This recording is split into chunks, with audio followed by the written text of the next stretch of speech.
What's up everyone, it's Russo. I hope everyone is doing well. Please follow my Instagram at RussoLifts, just in case something happens to this YouTube channel. You can follow, message, and you can watch my daily story content on Instagram. I'll see you there. What's up everyone, it's Russo. I hope everyone is doing well. Here's a little ASMR sip of the $1,000 Sennheiser. It's like you're sipping right here with me. Also check out Elevate Alternative for illegal steroids, link in the description. As well as support the homie, more plates, more dates, Gorilla Mind. Jumping out with the plugs because it's another bullshit clout grab. The only way to grow in the algo. So please subscribe for my vlogs and informational PED videos, but we are trying to go to the moon in 2022. Russo to the moon 2022. Actually hit the like button or the dislike button, but too bad your opinion don't matter anymore because of the propaganda. But let's get started with today's clout grab. So I'm going to be discussing 8-time champion, Mr. Olympia, Ronnie Coleman. So Ronnie Coleman is one of my favorite bodybuilders. I'll have Andrew throw up a little clip. Yeah, lightweight baby. You know, Ronnie is the GOAT, you know, when it comes to bodybuilding. Craziest physique ever, in my opinion, besides Ramy.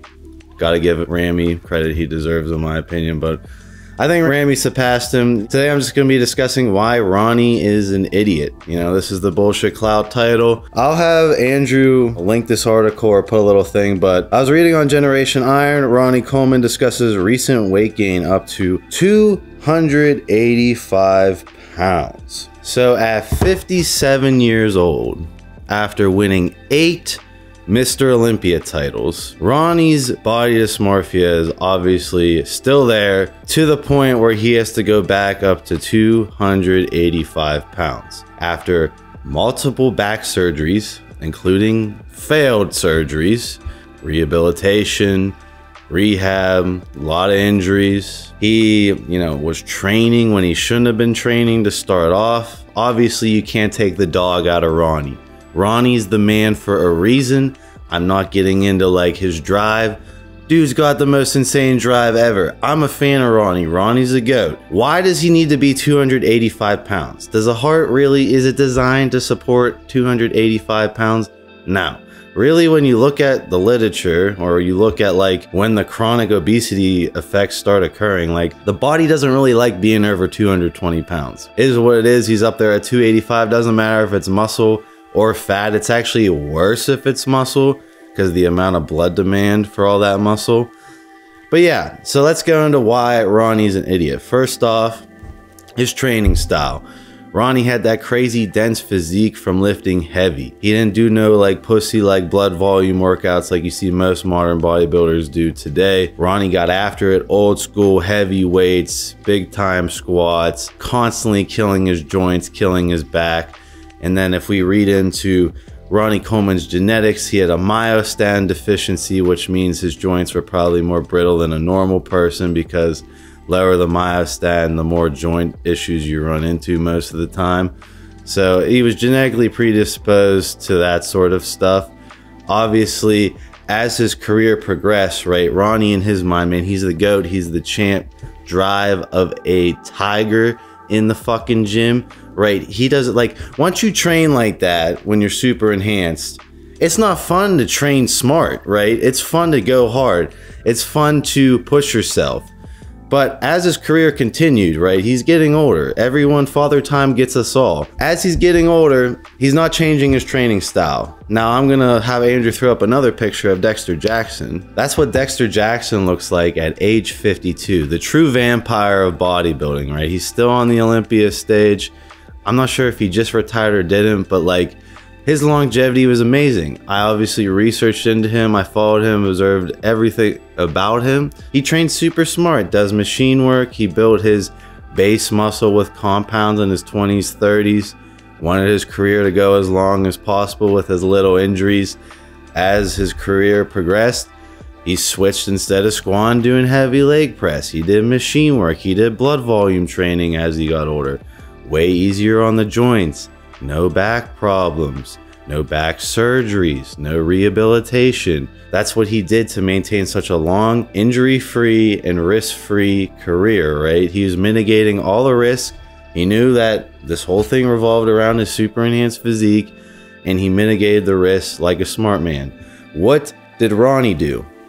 I don't know if it's the ego. I don't know if that's how he built the muscle. I don't know if it's his powerlifting background. Ronnie was a crazy powerlifter before, so he obviously has the addiction to lift heavy. But Ronnie continued despite injuries, despite everything. You know, Ronnie's a champ. He's gonna push through all that shit. Continued lifting extremely heavy all the way up to the end of his career despite all the injuries. Never once took his foot off the gas like, hey, I should start training for longevity. I should keep in mind with my joints, you know, I should watch my back. Doesn't matter. Ronnie wants to win. Ronnie has a legacy to fulfill. That's all he gives a fuck about, his legacy. No one will forget Ronnie Coleman ever, right? He's cemented in history. All power to him. All I'm saying is his idiocracy was not, as his career progressed, he could still maintain that size by training smarter. Wouldn't have been as fun. I'm sure he wouldn't have enjoyed it as much, but maybe he'd have less issues today.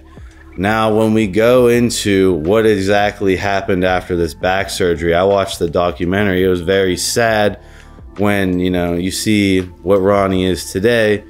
That heavy training gets to you, and he got back surgeries multiple times. This one was finally successful, I believe, and obviously the doctor said no training. He obviously needs to have that drive fulfillment each day. I have to have drive fulfillment each day for my bipolarism, so I can somewhat relate on a mediocre level to someone like him.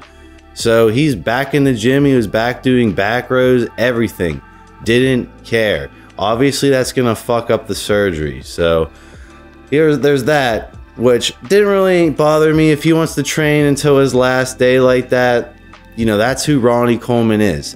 That really wasn't idiotic. Obviously, how he got in that situation was idiotic. What's idiotic here is that this 57-year-old man is up to weighing 285 pounds again after his chronic PED abuse. Dude, Ronnie, I just want to see you live a long, healthy life towards the end of your life, dude. There's no reason, I don't know if it's the muscle dysmorphia or what. There's no reason you have to be 285. You have nothing to prove, dude. You are the GOAT. You have nothing to prove. You smoke some of the hardest competitors ever to compete in enhanced bodybuilding, where there's no rules at all. You're literally the best of the best. No one's like, oh, Ronnie's washed. You went to war to win those 8 titles. No one is denying that. At 285 pounds, this isn't going to end well, right? This isn't going to end well. I really hope someone close to him that he trusts talks sense into downsizing. When I look at Jay Cutler, he's not about this idiocracy. Jay Cutler slowly downsized. He looks great. He looks healthy, and he looks like he's going to, you know, live out the rest of his life long term in a healthy manner. Same with Dorian Yates. Dorian Yates said multiple times, I'm done. After I'm done, that's me. The chapter closes, new chapter. Ronnie is still living in the past, and it's sad because Ronnie's one of my favorite bodybuilders. But 285 pounds at 57 years old, let alone all the other health conditions, let alone the PED abuse, a regular 57-year-old dude weighing 285, what do you think's gonna happen? Doesn't matter if he's doing cardio or whatever. That amount of pressure on your heart and lungs is just exacerbating all the issues. This is what needs to change in bodybuilding. This dysmorphia needs to stop. At some point, your personality is more important than the physique. The physique is temporary. You can do something with the physique when you have it. You know it's a ticking time bomb. You know you got to get your money's worth. Ronnie did all that. He got literally everything out of the physique. He's a legend. He's got a legacy. He's got 8 titles. He's known around the world. No reason to be 285 pounds. No reason to be training super heavy. I'd much rather see him dial it back in, retire gracefully, and live to inspire minds over the next coming years, instead of meeting fate by still having this ego. So, hope you guys learned something. I will see you guys in my next video.